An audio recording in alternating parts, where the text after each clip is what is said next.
Hello అండి. ఈ వీడియోలో నేను చేసిన పౌడర్ని మనం ఆల్ పర్పస్ లేదంటే మల్టీపర్పస్ హెల్దీ పౌడర్ అనొచ్చండి. ఎందుకంటే ఇందులో అన్ని రకాల సీడ్స్, పల్సెస్ అన్ని రకాలు వేసానండి, ఫుల్ మఖానీతో సహా. మీరు ఫ్లాక్స్ సీడ్స్ అలాంటివి కూడా వేసుకోవచ్చు.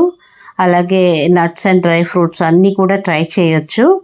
ఇవన్నీ కూడా మీకు తెలిసినవే నేను వేశాను. కాకపోతే ఇందులో కొంచెం వెల్లుల్లి, తర్వాత కరివేపాకు అయితే గుప్పెళ్ళ కొద్దీ మీరు వేసుకోవచ్చండి.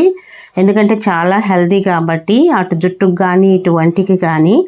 సో ఇవన్నీ కూడా మీరు వేపుకునేటప్పుడు రెండొంతులు వేగిన తర్వాతే వెల్లుల్లి, ధనియాలు వేయండి, కరివేపాకు పూర్తిగా వేగిన తర్వాత జీలకర్ర వేసి కొద్దిగా అందులో ఇట్లా మెదిపినట్టు చేస్తే అది మగ్గినట్టు అవుతుంది. తర్వాత మీకు తగినంత చింతపండు వేసుకోండి. అలాగే ఉప్పు కూడా, సాల్ట్ కూడా కలుపుకోండి. అయితే ఈ పౌడర్ మల్టీపర్పస్ అండి. మనం కూరల్లో కానీ, వేపుల్లో కానీ, గుత్తి వంకాయకి కానీ దేనికైనా వాడుకోవచ్చండి. చాలా టేస్టీగా ఉంటుంది and at the same time చాలా హెల్దీ పౌడరు. ఇది మన వంటింట్లో తప్పకుండా ఉండవలసిన పౌడర్ అండి. పిల్లలకి, పెద్దలకి అందరికీ నచ్చుతుంది. చేసి చూసి నాకు కామెంట్ చేయండి. మీకు నా వీడియో నచ్చినట్లయితే లైక్ చేసి సబ్స్క్రైబ్ చేసుకొని షేర్ చేయండి.